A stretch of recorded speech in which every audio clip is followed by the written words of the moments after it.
มัสจะทำอย่างไรนอกเหนือไปจากนี้มุมมองและทัศนะของเขาจะเป็นอย่างไรต้องฟังจาก TED Talk ซึ่งไม่ใช่ TED Talk ก็คือว่าเขาไม่ได้ยืนพูดคนเดียวแต่ว่าเขาได้รับการสัมภาษณ์และเขาอธิบายว่าความหมายของเสรีภาพในการแสดงความคิดเห็นเนี่ยมันควรเป็นเช่นไร It's important to the function of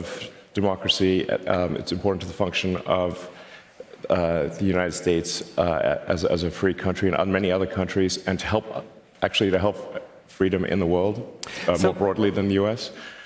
And so, I think it's I think there's the risk, civilizational risk, is decreased if Twitter. The more we can increase the trust of Twitter as a public platform. And so I do think this will be somewhat painful, and I'm not sure that I will actually be able to acquire it. And I should also say the intent is to retain as many shareholders as is allowed by the law in a private company, which I think is around 2,000 or so. So it's not like it's definitely not from the standpoint of let me figure out how to monopolize or maximize my ownership of Twitter, but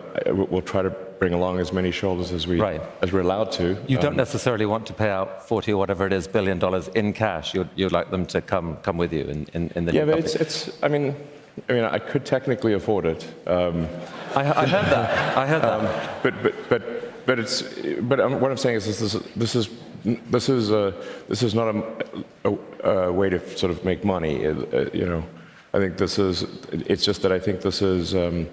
could, my strong intuitive sense is that having a public platform that is maximally trusted and broadly inclusive is extremely important to the future of civilization. But you've described yourself. I don't care about the economics at all.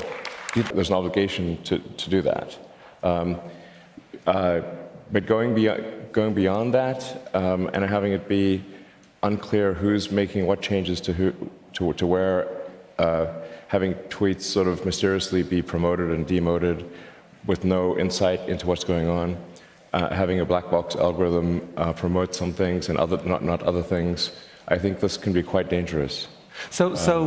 the idea of opening the algorithm is a huge deal, and I think many people would welcome that, of understanding exactly how it's making the decision and critique it like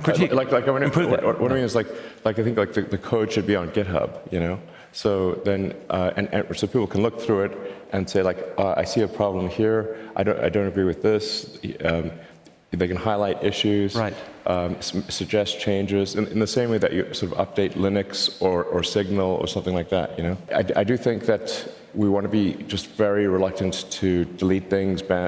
and have just be very cautious with permanent bans. Timeouts I think are better than sort of permanent bans, and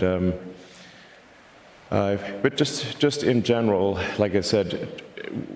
how it won't be perfect, but I think we wanted to really have,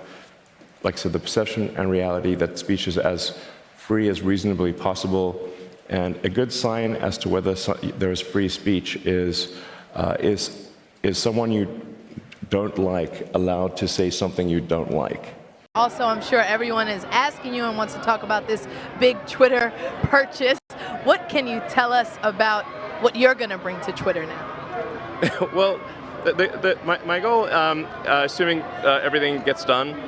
would be to make Twitter as inclusive as possible, and to have as broad a swath of the country and the rest of the world on Twitter, and that they find it interesting and entertaining and funny, and that it makes their life better. นั่นคืออีลอน มัสก์นะฮะเพราะฉะนั้นเราได้มีโอกาสฟังแล้วล่ะว่าตกลงแล้วมัสก์เนี่ยเขาต้องการเห็นอะไรบ้างเดี๋ยวรอดูพอเขาเปลี่ยนผู้บริหารถ้าเปลี่ยนเนี่ยนโยบายในการบริหารหลังจากนี้ของอีลอน มัสก์นั้นจะเป็นอย่างไรแต่ว่าต้องยอมรับนะครับสำหรับปีนี้บุคคลแห่งปีเนี่ยคือเราอยู่ในช่วงเดือน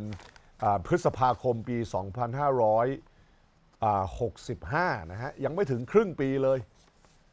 แต่ว่าหนีไม่พ้นแล้วล่ะบุคคลแห่งปีในปีนี้เนี่ยนะฮะไม่ว่าคุณจะพูดถึงสำหรับเรื่องบันเทิงนะฮะข่าวเกี่ยวกับแอมเบอร์เฮิร์ดก็มี